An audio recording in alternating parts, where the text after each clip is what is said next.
Hey, yo, we about to watch ASAP Rocky talk about his belief in God and losing his father.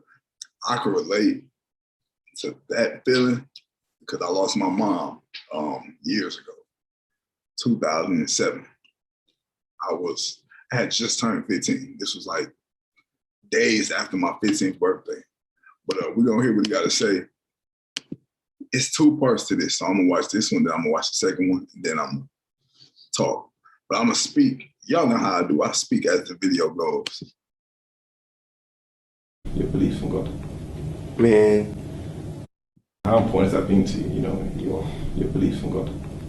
man, I don't ever talk about this, but I just lost my dad less than a month ago.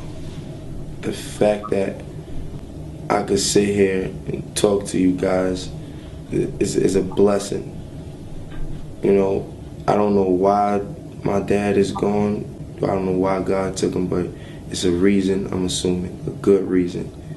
I miss him and everything, but I wanted to stop all of this shit. I was ready to stop. I'm as serious as a heart attack.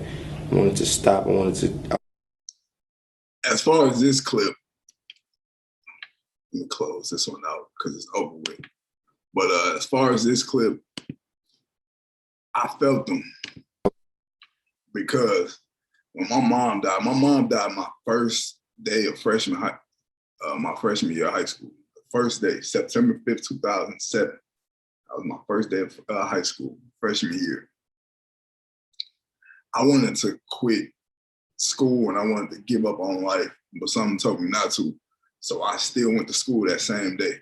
Most people would have, left school for a while, and even worse, some people would have dropped out. But I knew that wouldn't have made my mom proud. So I had to keep pushing and going and graduate. And I did that for her, because I didn't care. I was just trying to make my family happy. I was trying to make her happy. And I felt like doing that would have made her happy if she was on earth to see that. So I could relate to Rocky not giving up music and still pushing and striving and prospering with his career, despite the loss of his father and wanting to give up. going to get a ticket, go to Berlin, and just hide out just for about like a few years or something like that. That's what happened in my mind. I left. Nobody knew where I was at. Cut my phones off for like 2-3 days. Nobody knew where I was at. When my mom died, when I would come home from school, if I wasn't hanging out with my friends, because I tried to hang out with my friends as much as possible, because being with my friends kept my mind off of my reality.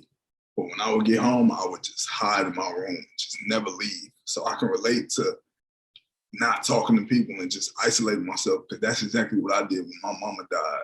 I just isolated myself and I stayed far away from humans. Unless I was at school and kicking it with my friends who helped me get my mind off of my mom dying and escaping my reality, because that's what I was doing with school, escaping my reality. If it was girls around and my friends around and positive, happy energy around, I was gonna feel good. But then when I go home, I'm going home to a different household that's not my mom's household. So I had to isolate myself. I didn't have to, but I chose to. That was my coping mechanism. Isolate myself, stay far away from people, and just handle what I have to handle internally with myself, by myself. California just low, but I feel like God gave me strength to be here, to be able to talk to people, to be able to still keep striving and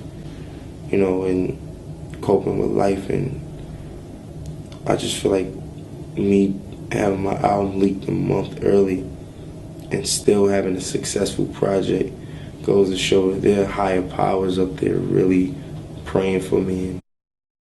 And as far as that, he said his album leaked and still he had a successful project. I did horrible in high school and I still graduated. So that says a lot. As far as his career, my high school career, his music career, my high school career had a lot of similarities, like I said. I did horrible in school. That's equivalent to an album leaking, but I still graduated, which is equivalent to an album still selling a good amount of record sales. So yeah, man, it's a lot of similarities between me and bro. And I've been listening to dude music for a minute, man. Rocky. I've been listening to him since the first mixtape. I remember when he did that Fader interview. He did that interview at Fader. He was in that basement with everybody in ASAP, and he had Raider Clan down there, and they was smoking with Space Ghost Perp and all of them. That's how long I've been listening to bro. Really looking over me. So I take it as I got a few guardian angels, my brother, my father, Jesus and God, you know. I feel the same way. I got my mama, my granny up there watching over me and protecting me. You know, of course, God and the higher power, you know, and all of that. But shout out to ASAP Rocky, man. Shout out to the whole ASAP mob. Long time supporter of Rocky, long time supporter of the mob, the ASAP mob, that is. And yeah, man, shout out to them.